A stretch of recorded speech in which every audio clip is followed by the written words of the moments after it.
Halo semuanya, perkenalkan nama saya Putri Susastiani Tias dengan NIM 11 2022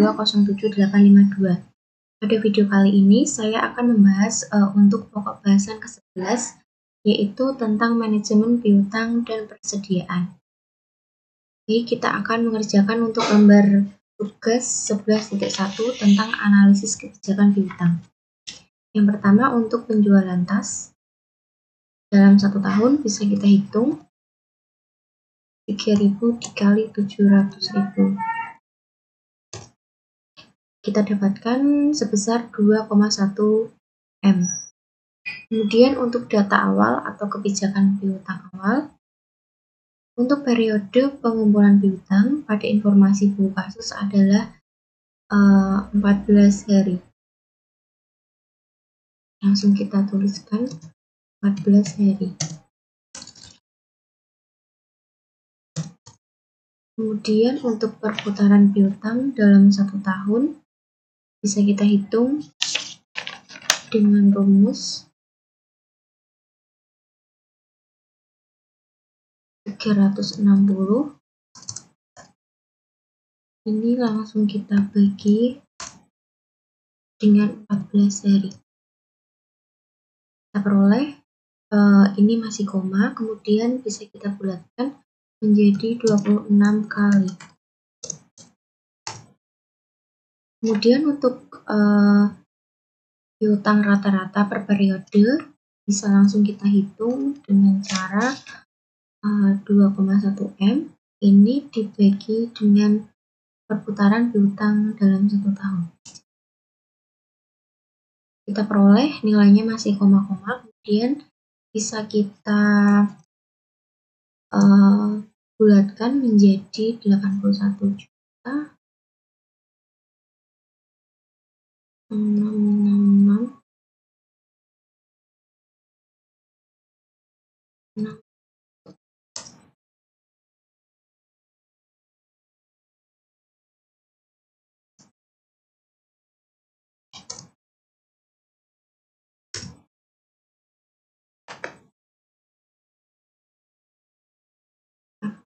informasi.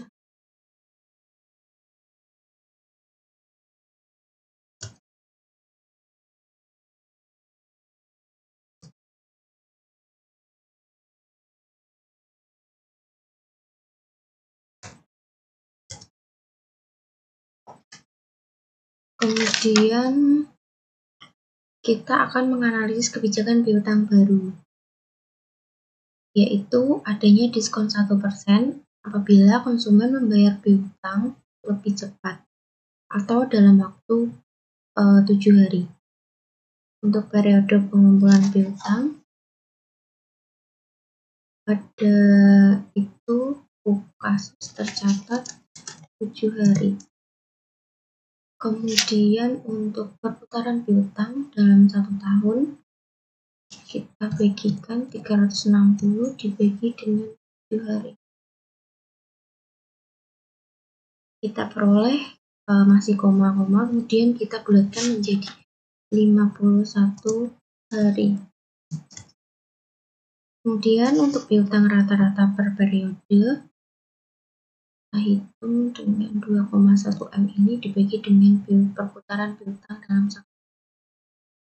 Kemudian bisa kita bulatkan lagi 40 juta 8.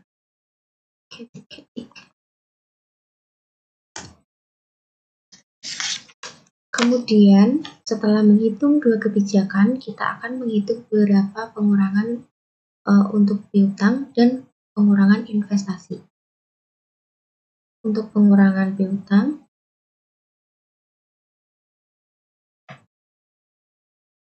sama dengan piutang rata-rata periode awal dikurangi dengan piutang rata-rata periode akhir.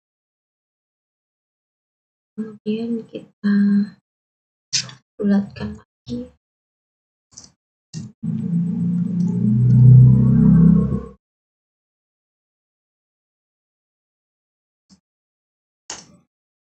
Kemudian untuk pengurangan investasi bisa kita hitung dengan rumus pengurangan investasi. Bisa kita hitung dengan rumus 400.000. Ini kita dapatkan dari pokok bahasan pertama dibagi dengan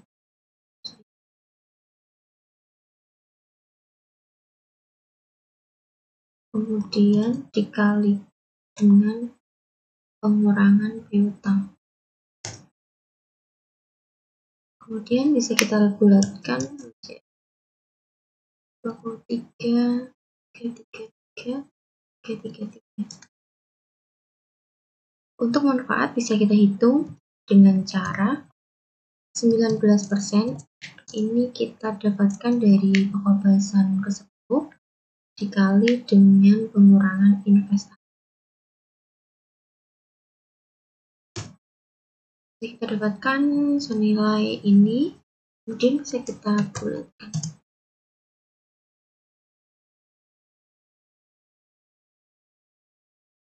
Kemudian untuk kebijakan yang baru atau pengorbanan bisa kita hitung dengan 1%. Kita kalikan dengan 100%, kemudian kita kalikan dengan 2,1. Kita tuliskan saja 21.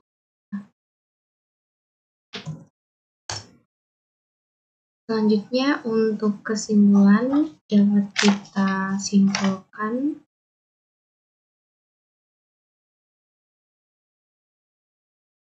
kebijakan diskon tidak menguntungkan karena pengorbanan lebih besar dari manfaat yang diperoleh. Perusahaan tetap menggunakan mekanisme kebijakan yang pertama atau tidak memberikan diskon atau mekanisme kebijakan lain dengan mencari manfaat yang lebih besar. Kemudian kita akan masuk ke tugas yang kedua tentang analisis kebijakan persediaan dengan model EOG. Yang pertama, jumlah produksitas dalam 1 tahun yaitu ada 3.000 unit. Kemudian yang kedua, 1 lembar kulit domba berisi 8 SKF. 1 tas membutuhkan 20 SKF. Tinggal kita kalikan saja 20, kita bagi saja 20 dibagi 8. Kita dapatkan 2,5 lembar kulit domba. Kemudian untuk kebutuhan bahan baku dalam 1 tahun kita kalikan saja, yaitu 3.000 dikali dengan 2,5 lembar. Kita peroleh 7.500 lembar kulit domba. Kemudian untuk biaya-biaya ada yang pertama biaya setiap kali pesan, yaitu sebesar 50.000. Bisa kita dapatkan dalam buku kasus halaman 7 tentang kebijakan persediaan. Kemudian untuk biaya simpan, yaitu sebesar 48.000. Kemudian dengan data tersebut kita bisa langsung menghitung untuk EOQ-nya dengan rumus seperti di samping, yaitu 2 dikali dengan 7.500 dikali dengan 50.000 dibagi dengan 48.000. Karena ini akar, kita kasih kali 0,5. Kita peroleh 125 lembar kulit domba.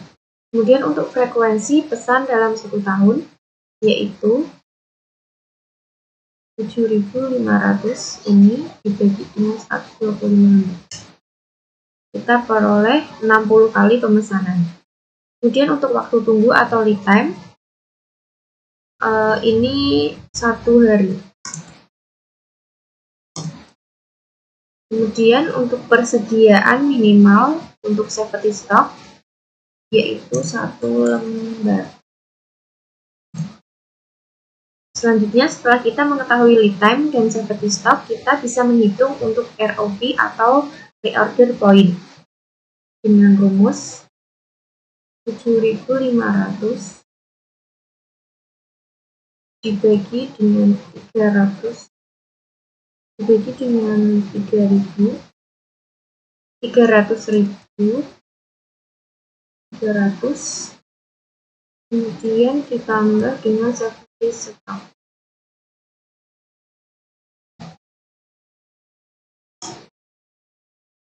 Kita peroleh 26 penggunaan bahan selama lead time dan safety stock untuk reorder banyak. Kemudian kita akan menghitung total biaya-biaya dalam 1 tahun. Yang pertama, biaya pesan dalam 1 tahun bisa kita hitungkan dengan cara 50.000 dikali dengan 60. Kita peroleh sebesar 3 juta. Kemudian untuk biaya simpan dalam 1 tahun, kita kalikan 125 dibagi 2, kemudian dikali dengan 48. Kita peroleh sebesar 3 juta. Maka total biaya semuanya ini sebesar 6 juta.